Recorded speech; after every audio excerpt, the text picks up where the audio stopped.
Assalamualaikum, selamat sejahtera, selamat pagi kepada adik-adik dan juga penonton-penonton di luar sana. Kita bersama lagi dalam rancangan Minda Juara, Pemacu Kejayaan Prestasi Sukan.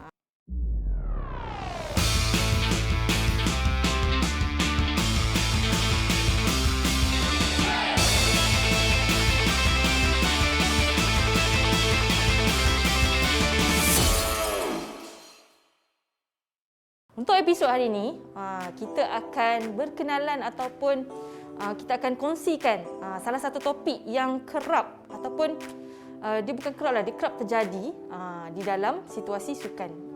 Saya rasa adik-adik pun pernah alami benda ni, iaitu kawalan kebimbangan dalam sukan. Ataupun lebih dikenali, ada orang sebut apa? Nervous lah, takut lah. Macam-macam lagi istilah-istilah. Sekarang kalau ada yang panggil mental lah, nak game je mental lah, stres je aku mental lah. Itu semua salah satu yang dimaksudkan dengan kesan daripada kebimbangan itu. Tapi apa yang dimaksudkan dengan kebimbangan ataupun anxiety ini? Okey, kebimbangan adalah sebuah ataupun satu kesan daripada secara kognitif ataupun fizikal yang disebabkan oleh situasi-situasi yang berlaku di sekeliling seseorang. Itulah adalah maksud kebimbangan. Dan kebimbangan ni dia ada pelbagai jenis. Okey, pelbagai jenis. Yang pertama, kebimbangan trait dan juga kebimbangan sementara. Kebimbangan trait ni adalah kebimbangan yang disebabkan memang personality dia tu memang jenis yang cepat, kalau kita panggil cepat cuak, cepat nervous, yang jenis kelang kabut, sebab personality dia macam tu. Itu yang membuatkan dia senang nak bimbang.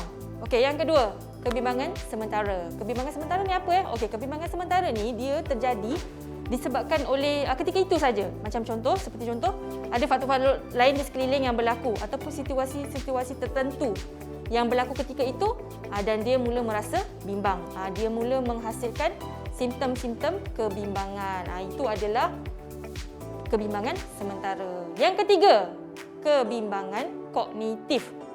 Kebimbangan kognitif ni apa? Kognitif ni kita boleh katakan juga, atau nama lain dia, pemikiran kita.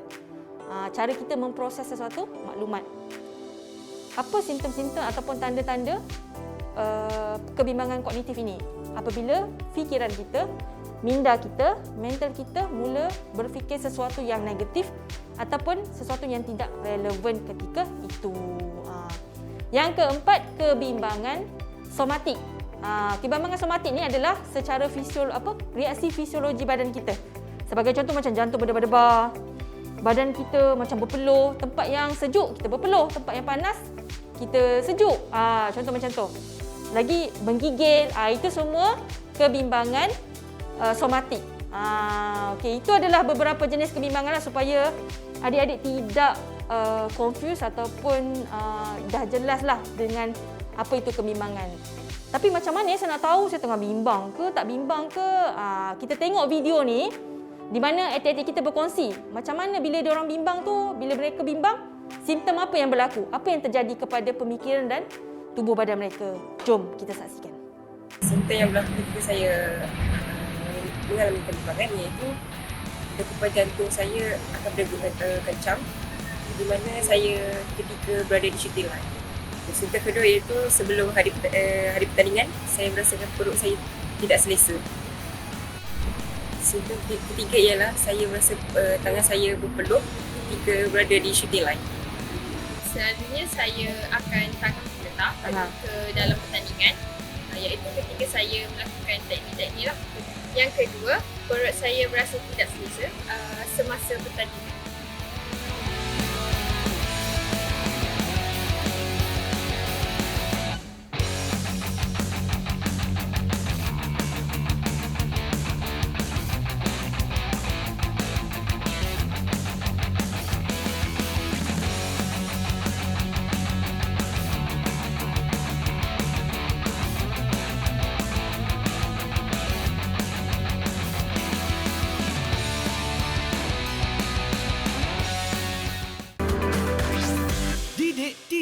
KPM.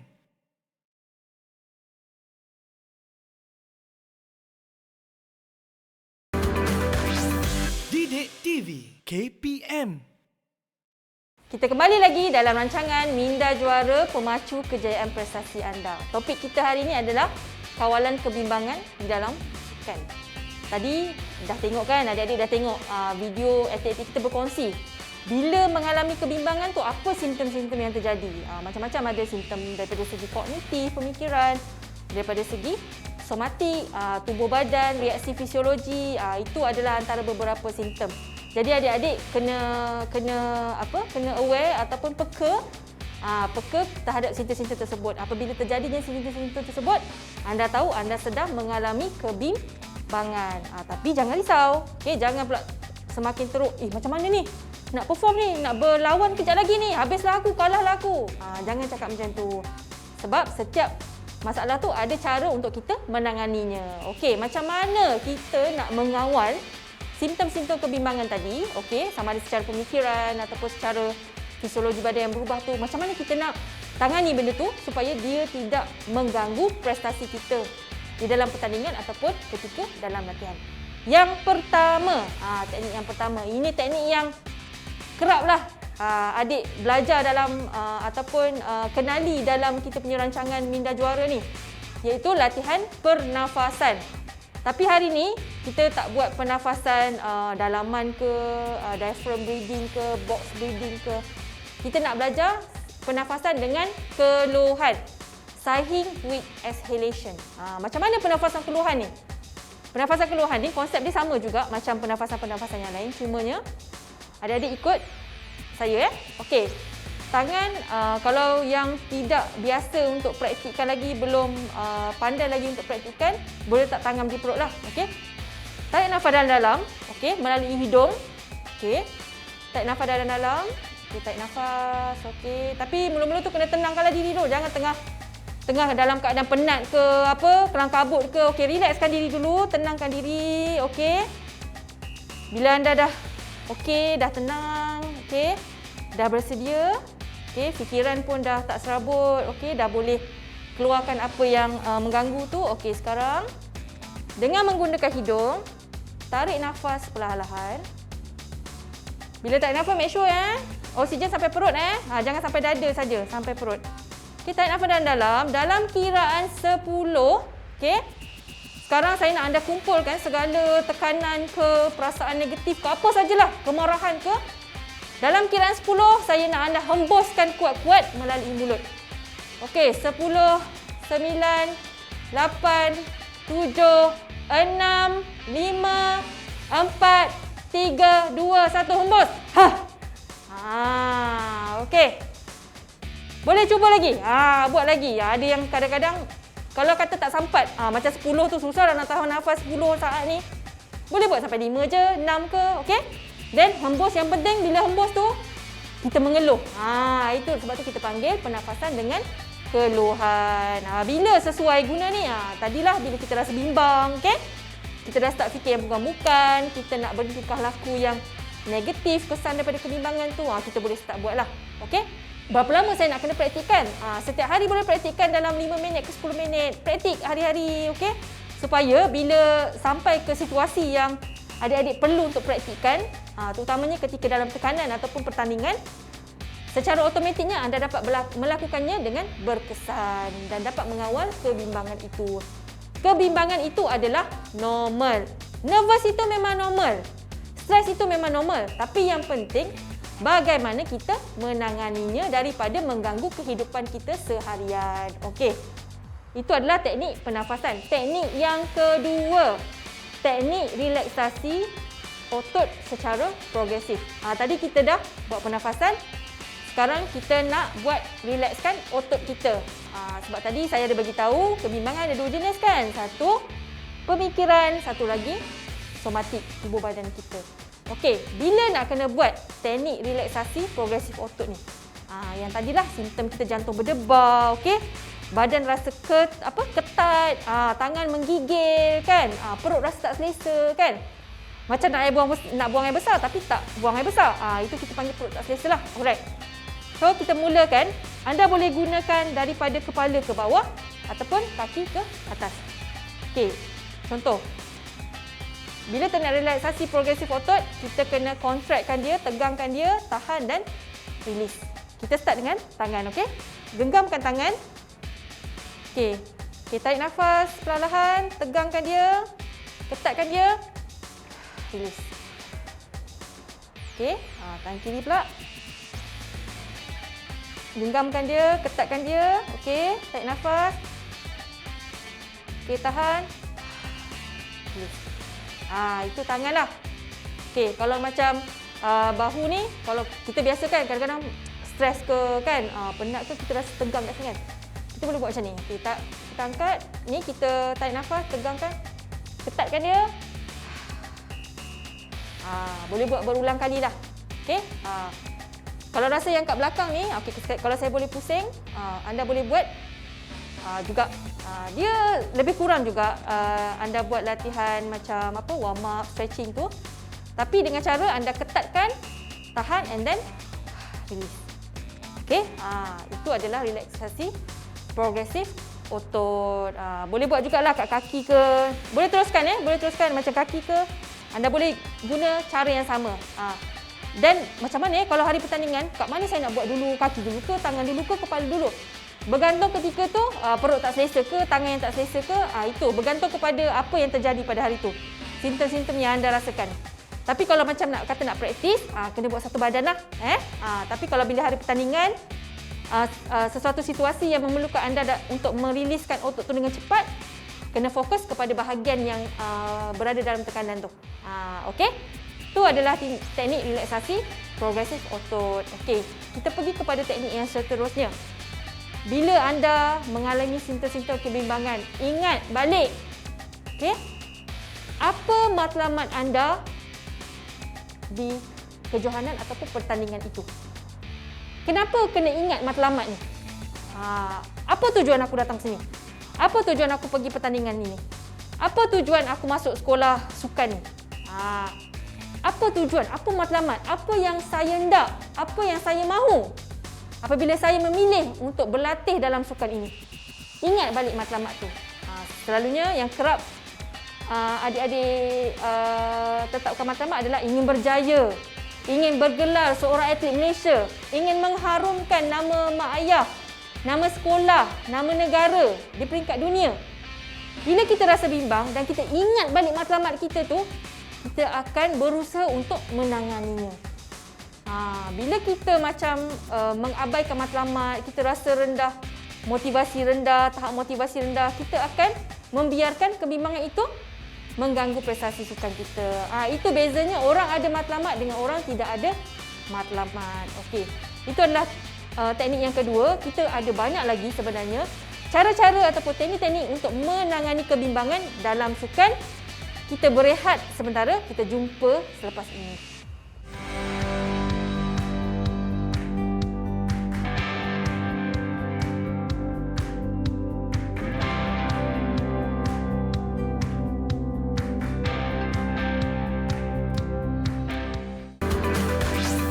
Didik TV KPM.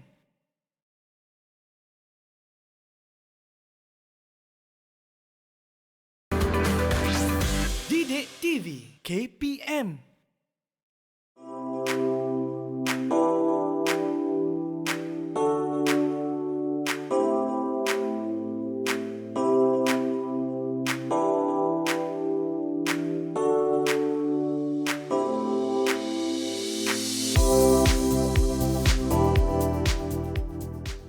Kita kembali lagi dalam rancangan Minda Juara Pemacu Kejayaan Prestasi Sukan. Topik kita hari ini adalah kawalan kebimbangan dalam sukan. Tadi kita dah berkenalan dengan dua teknik cara menangani kebimbangan ketika pertandingan ataupun ketika berada dalam situasi-situasi yang menyebabkan kebimbangan. Okey, teknik yang ketiga, meningkatkan kawalan tumpuan kita ataupun tahap konsentrasi kita. Macam mana nak tingkatkan tumpuan ni boleh membantu dalam menangani kebimbangan. Okey, apabila kita mempunyai tahap penumpuan ataupun tahap konsentrasi yang tinggi, kita dapat mengalihkan perhatian kita daripada simptom-simptom kebimbangan tadi kepada sesuatu perkara yang lain. Dan dengan itu secara tidak langsung ianya dapat membantu kita untuk memfokuskan atau menumpukan perhatian kepada sesuatu yang lebih relevan berbanding simptom-simptom kebimbangan dan seterusnya akan membantu kepada prestasi yang lebih baik dalam sukan. Kita ada 2 aktiviti hari ini. Okey, saya nak introduce atau perkenalkan 2 aktiviti dalam meningkatkan tumpuan dan juga konsentrasi. Aktiviti yang pertama, okey, anda boleh tengok di kaca TV anda ini adalah sebuah jam. Okey, sebuah jam dan jarum saatnya sedang bergerak. Caranya adalah anda perlu memfokuskan mata anda kepada jarum saat yang bergerak itu. Ambil masa, semua ada handphone kan, ada, kalau tak ada stopwatch, jam pun boleh. Setkan masa tu. Berapa lama mata anda boleh menghala ataupun melihat jarum saat itu bergerak, ikut je dia bergerak tu sehinggalah anda tertengok kepada arah lain. Anda mengalihkan anda punya mata tu kepada benda lain. So stopkan masa tu. Berapa lama anda boleh bertahan mata anda? Okey, adik-adik boleh buat. Boleh buat sekarang. Anda rekodkan yang pertama. Okey, percubaan yang kedua. Boleh tengoklah kat situ apa perbezaan prestasi pertama tadi dengan prestasi percubaan yang kedua. Okey, itu aktiviti yang pertama lah. Itu untuk meningkatkan konsentrasi. Aktiviti yang kedua, kita ada dirian bangau. Ini sebenarnya tujuan dia untuk meningkatkan daya tumpuan adik-adik. Macam mana dirian bangau ni? Saya kat rumah tak ada burung bangau. Kucing adalah. Kan? Tak ada binatang. Ada yang tak ada binatang kat rumah kan? Jadi macam mana saya nak cari bangau? Tak, nama dia je dirian bangau. Tapi kita tak perlukan mana-mana binatang pun. Okey? Dirian bangau ni ataupun kata nama lain dia stock stand. Kalau adik-adik pernah dengar ataupun pernah buat sebelum ni. Caranya adalah letakkan tangan di pinggang, kaki kita letakkan di sini. Okey? Pejamkan mata anda. Okey? Di peringkat permulaan untuk anda lakukan aktiviti ni anda kena pejamkan mata. Okey? Selama mana anda boleh kekal. Boleh berdiri tanpa rasa macam tak stabil macam tu nak jatuh. Berapa lama kita boleh tahan? Itu. Tapi kat mana yang tumpuannya? Saya tengok macam balancing je ni. Ini macam latihan fizikal je. Okey, cara dia adalah bila anda pejam mata, cari satu benda ataupun perkara yang anda nak fokus. Macam ni dah rindu kan nak jumpa kawan-kawan kat sekolah. Okey, bila anda buat pejam mata. Okey. Ingat balik bila balik sekolah. Ni saya tak fokus ni. Saya tak boleh bagi tumpuan. Tapi adik-adik teruskan buat. Okey. Cuba pejam mata. Ingat balik satu benda. Macam contoh. Rindu nak pergi pantai. Ataupun rindu nak pergi sekolah. Okey. Cuba ingat balik kenangan tu. Apa nanti nak buat kan.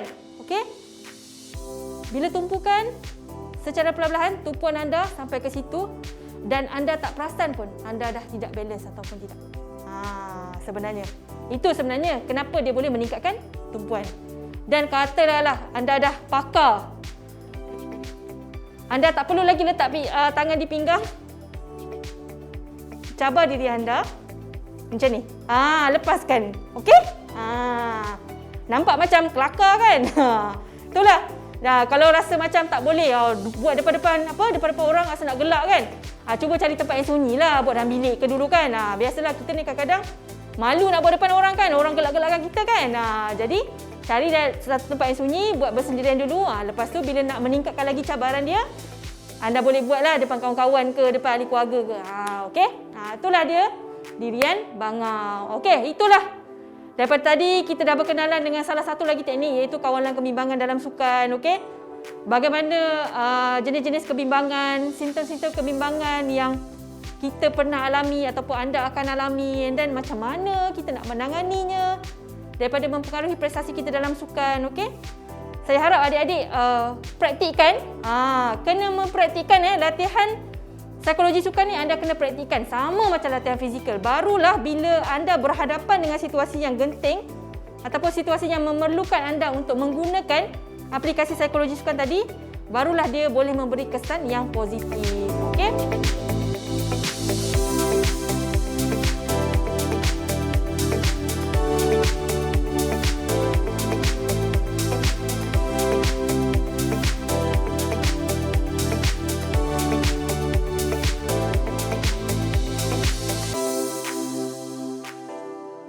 Maka dengan itu berakhirlah episod kita pada hari ini. Saya harap anda sentiasalah menjaga diri, okey, kekal patuhi SOP, okey.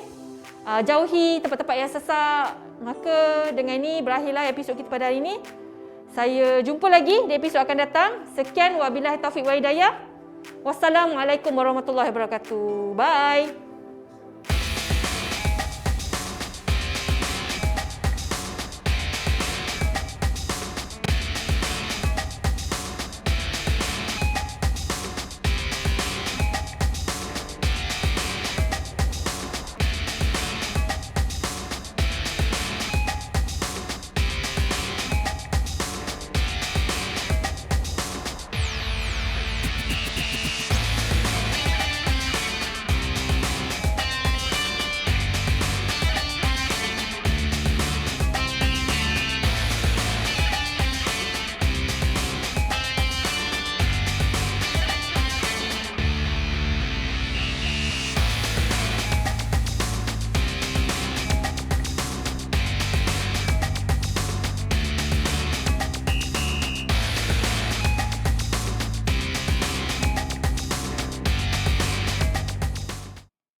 Didik TV KPM